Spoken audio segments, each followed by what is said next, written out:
9 people? That's a lot. It feels like a whole baseball team. When I was young, I always dreamed of having a cute house with a white dog, just like in storybooks. But real life isn't always so nice. I finally got my own house, but when I came back from work, it was full of people, like a dormitory.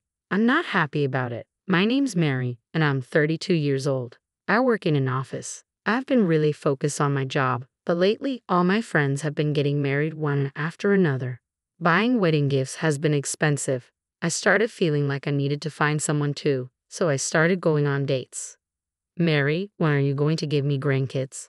Every time I went home, my dad David would ask this, and it made me really uncomfortable. So, I started visiting less. My mom died when I was young, so I grew up with my dad, my brother, and my grandparents. My brother got married early and lives near our old home. He has 2 daughters, my cute nieces. I already have nieces at my brother's. Isn't that enough? But we always argued about it. Then my dad got in a car accident. When I reached the hospital, he was in bad shape. He passed away quietly while my brother's family and I were there. Dad, I wanted you to meet someone. I had a boyfriend introduced by a friend. He just proposed and we decided to marry. He liked to show off a bit, but he was kind. His name was Richard. Now that both my parents are gone and my brother has his own family, it does feel lonely, doesn't it? I said softly while petting my cat Lucy, just back from the funeral. Mary, you're not alone. You're part of my family now, Richard said, holding my hand gently. He was worried about me and came to check on how I was doing. Let's make a happy home together, I thought. Maybe I could find simple happiness. Little did I know what was coming. Welcome. It's a bit crowded though. I went to Richard's family home for a meeting. Patricia, his mom, was lively and straightforward. I felt a bit nervous walking in, thinking it would just be his parents, but there were lots of people, in-laws, step-grandparents, Richard's brother Charles, his wife Sarah, and their kids Thomas and John. Nice to meet you. That's a big group. The house, built by Richard's dad James, was a bit old and worn, but the family was so welcoming, it calmed my nerves. On the way home in the car, I mentioned how many people there were. Christmas or Thanksgiving must be quite something, I said to Richard, who chuckled in response. It really is crowded. I can't believe they live like this every day. I was genuinely surprised to hear this. Richard's family home was never big, and I thought it was just for gatherings. 8 people in that house, wow, Richard said. Originally, it was just his in-laws and step-grandparents. But then Charles, who couldn't keep a job, moved in with Sarah and their kids without asking. Charles will probably move out once he finds a job, Richard said, laughing. Back then, I thought Richard's family just had some challenges. After we got married, Richard and I, along with our cat Lucy, lived a peaceful life without kids yet. Richard helped around the house, and Lucy liked us. Charles and his family still lived in that crowded house. The walls were covered in children's drawings, and Patricia laughed, saying she stopped trying to clean them long ago. Sarah, Charles's wife, always looked tired. She was older than Charles and close to my age, so we became friends quickly. Hey Sarah, hurry up. Mary, don't just stand there. We're out of beer. Whenever I visited, it felt like Sarah and I were the only ones not sitting down. We were always busy, and I wondered if this was our fate. But the idea of Sarah doing this every day was scary. Sarah worked full-time to make up for Charles, who didn't work much. I was hesitant, but I finally asked, have you thought about leaving him? I've thought about it. It's tough. But we have kids, and he used to be kind, Sarah replied. I couldn't see any good in Charles, but I guess they had their reasons. That's what I thought. Around this time, Richard suggested, how about we build our own house? I was surprised but happy. I've always dreamed of living in a cute house like in storybooks with a white dog in the yard. I had never told anyone, but when I told Richard, he said, that sounds great. We spent our free time visiting model homes, choosing a builder, and a year later, our dream home was ready. We need to keep up with the mortgage, Richard said. Definitely, I replied with a smile. On the first weekend in our new home, Richard's family came over for a housewarming party. Here, Joseph, give them the gift. We're coming in. Oh, what a nice house. Patricia seemed really happy, like it was her own place. I smiled politely. Look, it's a party. Then Joseph handed me 2 cans of beer like he just bought them. Charles wandered around and found our bedroom, saying, this bed is so comfy. He jumped on it, and the kids joined in, getting excited. Look, there's a cat. They ran around chasing our cat, Lucy. Lucy is friendly, but she's never met so many people at once, so she got scared and hid in the back of the room. Poor Lucy. I looked at Charles and Richard, who were already busy with the party. Mary, Patricia wants appetizers soon. Can I use your kitchen? And sorry about scaring Lucy, Sarah said, feeling bad. Why is someone as nice as her with a guy like that? I care for Sarah like a sister. I'll take care of it, Sarah. You relax, I said, but she still helped with cooking while managing the kids. The step-grandparents were quiet, almost like dolls, not saying much. But they said, "Nice home, right, James?" "Yeah, sorry for the noise," James replied, even though the loud ones were the in-laws. The step-grandparents were the sensible ones in that house. So the odd ones were the in-laws, Charles, and probably my husband Richard too. After that, the in-laws and Charles started coming over almost every weekend. They partied loudly till dawn, and we got complaints from neighbors and even the police. Once Sarah, the step-grandparents, and the kids hadn't visited since the housewarming, but the in-laws put me to work without hesitation. I was really stressed out. Richard also started showing his true colors.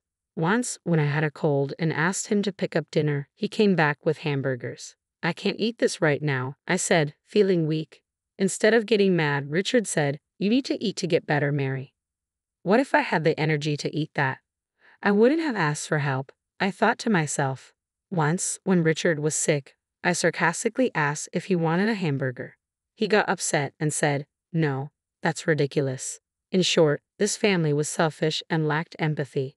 They were in for a wake-up call. Enjoy your freedom while you can. You'll get what you deserve, I thought with a wicked smirk. A few days later, I had a business trip planned. "I'm off," I said happily to Richard on the morning of my departure. "Is your trip today?" "Sarah's also away on business," Richard said. "Really? I didn't know." "What a coincidence," I replied. "Mom said they'd be in trouble without someone to take care of the house." Richard laughed mockingly, making me think he was being mean. I was busy during my trip. Days went by quickly, and before I knew it, a lot of time had passed. A big typhoon hit, and I contacted Richard. "We're okay, but the family home had some serious leaks," he said. I understood, thinking about their old house. The day I came back home arrived.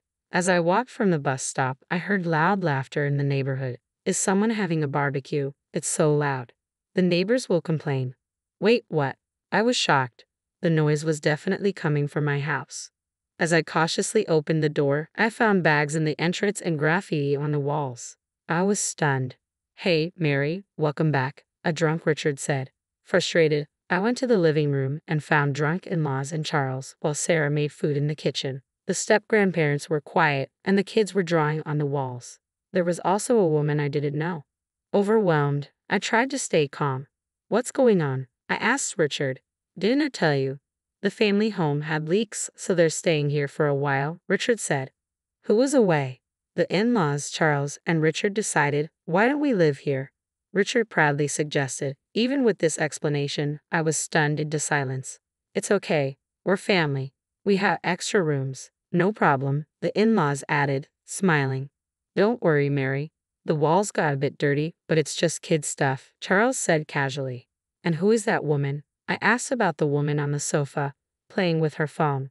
"Oh, that's Karen, a friend of me and Sarah," Richard explained. "Yes, that's right," she said with a smile.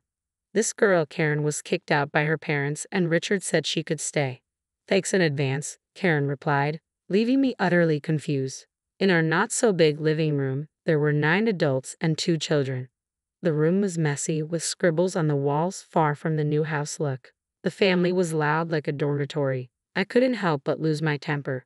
Seriously, 9 people is too many. Are you guys planning to start a baseball team or something? Then I realized something.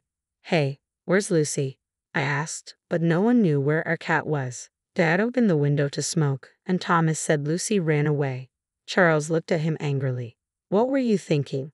"I told you to be careful with the windows," I said, nearly in tears. Richard, looking annoyed, said, "It's just a cat. We can get another one. If you're unhappy, we can just get divorced," he said with disdain. "You said divorce?" I asked.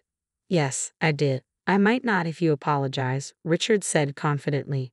"Oh, really? Well, then, here, write this," I said, slamming down the divorce papers I had prepared. My section was already filled out. I got my bags from my room.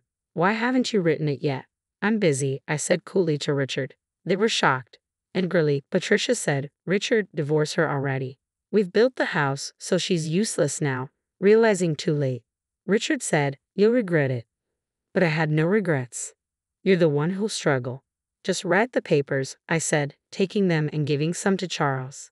He laughed. When did I marry you? Looking at the filled wife's section, Charles said, Hey, Sarah. This is Sarah, coldly. I'm divorcing you right now, Sarah said firmly. Charles exclaimed, Sarah bites the hand that feeds you, huh, Joseph? He was talking nonsense. From my perspective, Sarah had been treated like a servant in her in-laws' house. Charles took most of her earnings, leaving little for living expenses. This allowed Charles to do whatever he wanted. And the woman in front of me was Charles's mistress. Mary, I think my husband is cheating. Sarah had confided in me before we planned our divorces. Sarah endured it for her children, but Charles started selling their belongings. She reached her limit. Sarah told me everything. Furious, we started planning our divorces. Sarah gathered evidence of the affair. Her recent business trip was a lie. We looked for a new place to live halfway. Like me, Sarah had no family to turn to, but a friend offered her a job in another state. It was a good opportunity, and our preparations went smoothly. All that was left was presenting the divorce papers. I want to get out of that hellish house, Sarah said, determined. She had a strong core but had been manipulated by her in-laws. Thinking it would be suspicious to return together, Sarah went back first. She soon contacted me, informing me about the takeover at my house and Charles's mistress moving in. All our actions until then were a performance. Knowing what was happening, I told Sarah, we're not living there anymore. Let the kids draw on the walls all they want. That's what I told her. Charles, thinking he could openly live with his mistress, happily signed the divorce papers. Let's go, Sarah. James and everyone, it's time to leave.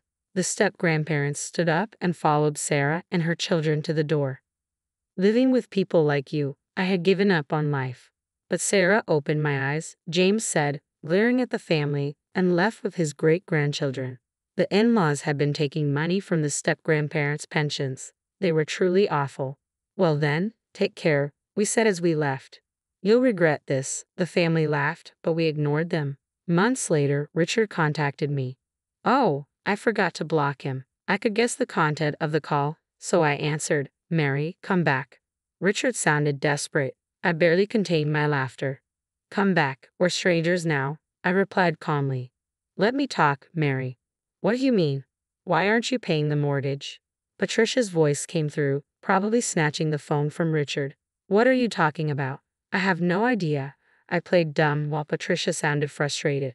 Apparently, the mortgage for the house had fallen behind last month.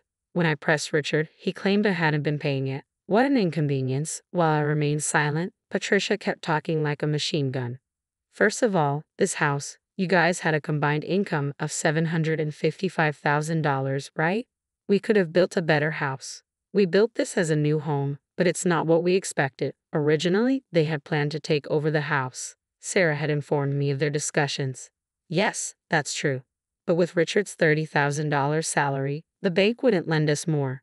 If we had taken a joint mortgage, maybe we could have gotten a better house. Hearing this, Richard, you lied. I could hear Richard and Patricia arguing on the phone. I ignored them, ended the call, and finally blocked his number. Richard had a pretentious personality. He always wanted to impress others, especially outside his family.